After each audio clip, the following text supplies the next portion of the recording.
नमस्कार क्रिकेट प्रेमींनो, मित्रमैत्रिणींनो, कसे आहात तुम्ही सगळे. सर्वप्रथम तुमचे आभार मानतो, कारण धोनीविषयी मी एक क्लिप केली की त्यांनी क्रिकेटला गृहीत तर धरलं नाही ना, त्याला तुम्ही उदंड प्रतिसाद दिलाय, त्याच्याबद्दल धन्यवाद.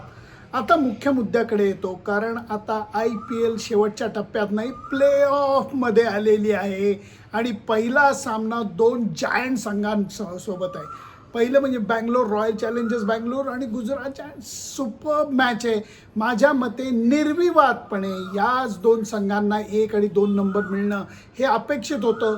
त्यामुळे वेल प्लेड बँगलोर, वेल प्लेड गुजरात यांचं कौतुक करत असताना पहिल्या सामन्याचं एक महत्त्व असं असतं की पहिल्या दोन ज्या संघांना, मला माहिती आहे बऱ्याचशा नाही 99% लोकांना हे माहिती आहे की IPLमध्ये प्ले ऑफ कशा पद्धतीने खेळवले जातात, पण ज्या 1% लोकांना माहीत नाही त्यांना कळावं. फक्त मी सांगतो की IPL प्ले ऑफमध्ये खूप छान पद्धत अवलंबली गेलेली आहे की डायरेक्ट सेमीफायनल आणि फायनल करत नाहीत, तर पहिल्या 2 क्रमांकांनी जे संघ क्वालिफाय होतात त्यांना एक जास्त संधी मिळते. म्हणजे कसं की प्ले ऑफमधला पहिला सामना हा नंबर 1 आणि नंबर 2 मध्ये होतो, जसा आता बँगलोर आणि गुजरातच्या दरम्यान होणार आहे. आणि ह्याच्यातला विजेता, या सामन्यातला मंगळवारच्या सामन्यातला विजेता संघ डायरेक्ट फायनलमध्ये जातो. परंतु जो हरलेला संघ असतो त्याला 3 आणि 4 नंबरमधल्या हरलेल्या संघाबरोबर जिंकलेल्या संघाबरोबर खेळायची अजून एक संधी मिळते. ही अत्यंत चांगली पद्धत आहे. नाहीतर कसं होतं, तुम्ही क्वालिफाय होता 4 नंबरनी आणि एकदम एखादा सामना छान खेळून तुम्ही डायरेक्ट फायनलला पोचता किंवा तुम्ही फायनल जिंकता, तसं होत नाही. त्यामुळे ही पद्धत छान आहे. आता कुठेही जाऊ नका, बघत राहा तुमचा आवडता कार्यक्रम सुनंदन लेले क्रिकेट अँड बियॉन्ड. कारण चक्क एखाद्या महत्त्वाच्या वन डे किंवा T20 सामन्याप्रमाणे मी IPL प्ले ऑफची सुद्धा प्रिव्ह्यू करायचा प्रयत्न करतोय. गुजरात आणि बँगलोरमध्ये जो सामना होणार आहे टाटा IPLचा, त्याच्याबद्दल मी बोलणार आहे, तेव्हा अजिबात कुठेही जाऊ नका. सुरुवातीला म्हणल्याप्रमाणे बँगलोर आणि गुजरातचे संघ लायक होते 1 आणि 2 नंबरसाठी, आणि यांच्यामध्ये होणारा मंगळवारचा सामना हा T20चा एक फटाका सामना आहे असं मी म्हणेन. दोघांची फायर पॉवर जबरदस्त आहे. दोन्ही संघांनी सातत्य राखून या स्पर्धेमध्ये या टप्प्यावरती ते आलेले आहेत. बॅटिंग बॉलिंग दोघांकडे उजवं डावं करणं फार कठीण आहे. प्रयत्न करणार आहे मी, परंतु ते उजवं डावं करणं फार कठीण आहे. आणि याच्यामध्ये जी फायर पॉवर दोन्ही संघांकडे आहे ती अजब आहे. पहिल्यांदा गुजरातच्या बॅटिंगबद्दल मी बोलतो. शुभमन गिल आणि साई सुदर्शन हे तंत्रशुद्ध बॅटिंग करून सुद्धा मस्त परिणाम साधून दाखवत आहेत. काही बॅट्समन असे आहेत, वैभव सूर्यवंशी, यशस्वी जयस्वाल, तुफान आक्रमण करतात. त्या पद्धतीने गिल आणि साई सुदर्शन खेळत नाही. मारायचे ते बॉल मारतात, परंतु प्रत्येक बॉल सिक्सर मारायला जातात असं ते करत नाहीत आणि तरीही मोठा परिणाम साधतात. हे ह्या ओपनिंग पेअरचं महत्त्व आहे. 3 नंबरला जोस बटलर येतो आणि त्याच्यानंतर वॉशिंग्टन सुंदर असू देत आणि नंतर त्यांचे ऑलराऊंडर्स येतात. या पद्धतीने त्यांची बॅटिंग जी आहे ती सरकत जाते. परंतु हे विसरून चालत नाही की या 2 ओपनर्सवरती गुजरात संघावरचं यश हे बहुतांशी वेळेला अवलंबून राहिलेलं आहे.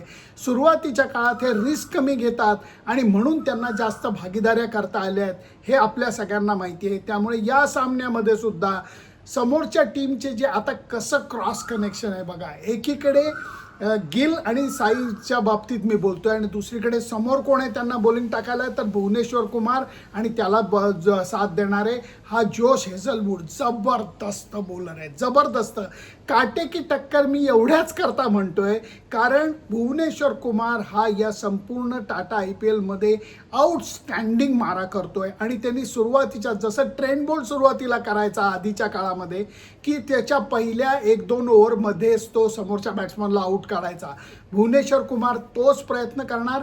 गंमत कशी आहे माहिती आहे का, जसं मी म्हटलं की गिल आणि साई सुदर्शन हे तंत्रशुद्ध बॅटिंग करतात, तसेच मला वाटतं भुवनेश्वर कुमार आणि जोश हेझलवूड हे तंत्रशुद्ध बॉलिंग करतात. दोघांचा लाईन लेंथ, टप्पा, स्विंग ह्याच्यावरती भर असतो. बाउन्सर वगैरे एवढे ते म्हणजे त्याच्यावरती बाउन्सर, स्लोअर वन ह्याच्यावरती ते भर ठेवत नाहीत. त्यामुळे ती बघायला खूप मजा येणार आहे. फक्त ह्याच्यामध्ये गडबड कुठं वाटते, गिल आणि साई सुदर्शन जर का सुरुवातीच्या काळामध्ये यांच्या विकेट गेल्या तर नंतर सावरणारी बॅटिंग ही त्या मानाने गुजरातकडे कमी आहे. आता दुसऱ्या बॅटिंगकडे येतो, ते म्हणजे बँगलोरच्या बॅटिंगकडे. विराट कोहली आउटस्टँडिंग फॉर्ममध्ये आहे, मस्त बॅटिंग करतोय, थोडासा धोका पत्करून मी म्हणेन मन मोकळेपणाने खेळतोय आणि त्याला साथ द्यायला एकीकडे फिल सॉल्टचा ऑप्शन आहे, दुसरीकडे त्यांनी गेल्या काही सामन्यामध्ये व्यंकटेश अय्यरला खेळवलेलं आहे, त्याचाही परिणाम दिसतोय. बघा, देवदत्त पडिक्कल, व्यंकटेश अय्यर सारखे दर्जेदार भारतीय खेळाडूसुद्धा आपल्या जागा मिळवण्याच्यासाठी धडपड करताना दिसतात आणि याच्याबरोबर त्यांच्या टीममध्ये जे दर्जेदार बॅट्समन आहेत त्याच्यामध्ये बेथेल आहे आणि त्याच्याबरोबर एक सेकंद पाटीदार आहे. कारण इतके नावाचं माझं कन्फ्युजन होतं आहे, इतके प्लेयर आहेत, चांगले प्लेयर आहेत. इथे बँगलोरची बॅटिंग संपत नाही. पाटीदार घ्या, त्याच्यानंतर विराट कोहली घ्या, फिल शॉट घ्या, व्यंकटेश अय्यर घ्या, देवदत्त पडिक्कल घ्या, बेथेल घ्या, तरीही बॅटिंग संपत नाही. कारण त्याच्यानंतर गरज पडली तर टीम डेव्हिड येतो. दांडगट प्लेयर आहे, मोठे फटके सहजी मारू शकतो असा हा प्लेयर आहे आणि कृणाल पंड्यासुद्धा योग्य वेळेला संघाच्या मदतीला धावून आलेला आपण पाहिला आहे. तडाखेबाज बॅटिंग तो सुद्धा करू शकतो. ही झाली बँगलोरची बॅटिंग. पण त्यांना समोर कोण आहे, परत एकदा मजा वाटते. कारण एकीकडे सिराज आहे, दुसरीकडे कगिसो रबाडा आहे, जो सुद्धा पर्पल कॅपच्या लाईनीमध्ये जबरदस्त बॉलिंग, परिणामकारक भेदक बॉलिंग तो करतोय आणि त्याला परत साथ आहे ती प्रसिद्ध कृष्णाची आहे. दोन्ही संघांमध्ये तुल्यबळ जर का कोण म्हणायला गेलं तर बॅटिंग मला वाटतं ही बँगलोरची जास्त तगडी आहे, जास्त खोलवर आहे. खोल म्हणजे त्याला काय अर्थच नाही, एवढी खोल आहे. थोडीशी कमजोरी ही स्पिन डिपार्टमेंटमध्ये. कृणाल पंड्या हा स्पिन बॉलर, हा तेवढा मोठा स्पिन बॉलर नाही आहे. परिणाम साधतो कारण अत्यंत डोक्याने बॉलिंग टाकतो, कधी कधी सीमा बाउन्सरसुद्धा तो टाकतो, इतका तो वेगळा प्लेअर आहे. परंतु त्याच्या तुलनेमध्ये गुजरातच्या संघामध्ये वॉशिंग्टन सुंदर आणि राशिद खान आहेत. हा फरक मला खूप महत्त्वाचा वाटतो. आणि गुजरात संघाकडे अजून एक चांगली गोष्ट अशी म्हणजे जेसन होल्डर हा ऑलराऊंड परफॉर्मन्स करतोय. या मला जरा तुल्यबळ जर का म्हणायला गेलं तर हे असं वाटतंय की स्पिन डिपार्टमध्ये बँगलोर किंचित कमी आहे आणि गुजरातचा संघ किंचित उजवा आहे. ह्याच्यामध्ये परत हिंडून फिरून तीच गोष्ट होणार आहे. पॉवर प्लेचे जे पहिल्या 6 ओव्हर आहे त्याच्यामध्ये काय होतं आहे, भुवनेश्वर कुमार आणि हेझलवूडला विकेट न जाता यांनी फटकेबाजी जर का हे करू शकले तर धमाल येऊ शकते. कारण मोठ्या धावसंख्येचा सामना होऊ शकतो आणि बँगलोर संघाला पाठलाग करायला आवडतो कारण त्यांची बॅटिंग जबरदस्त आहे, चांगल्या फॉर्ममध्ये आहे. फिल्डिंगची बाजू जर का म्हणली तर किंचित विराट कोहलीच्या संघाची मला उजवी वाटते कारण त्यांच्या फिल्डिंगमध्ये एक धार मला वाटते.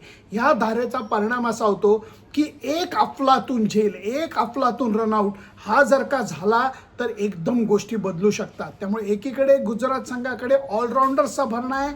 राशिद खान हा सुद्धा वेळप्रसंगी टोलेबाजी करू शकतो, जेसन होल्डर करू शकतो, वॉशिंग्टन सुंदर आहे, तो खराखोरा ऑलराऊंडर आहे. हे बघायला मजा येणार आहे. त्या मानाने बँगलोरचं एकदम क्लिअर कट आहे. बॅट्समन लोकांनी बॅटिंग करा, बॉलर लोकांनी बॉलिंग करा, फिल्डिंग आपण सगळेजण मिळून करू. म्हणून उजवं डावं करता येणार नाही आहे. तरीही अगदी जर का मानस रेषेवरती ठेवायला गेलं तर बँगलोरच्या संघाची बाजू किंचित उजवी एवढ्या करता वाटते. कारण T20 सामन्यामध्ये तुम्हाला फलंदाजीचा दणकट पाठिंबा लागतो.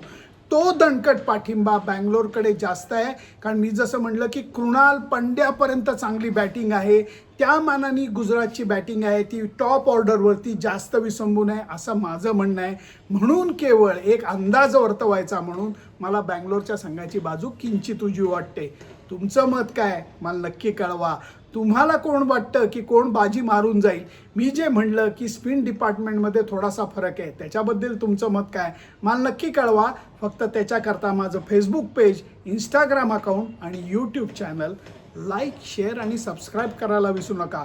मॅचला तर धमाल येणार आहे. बाय.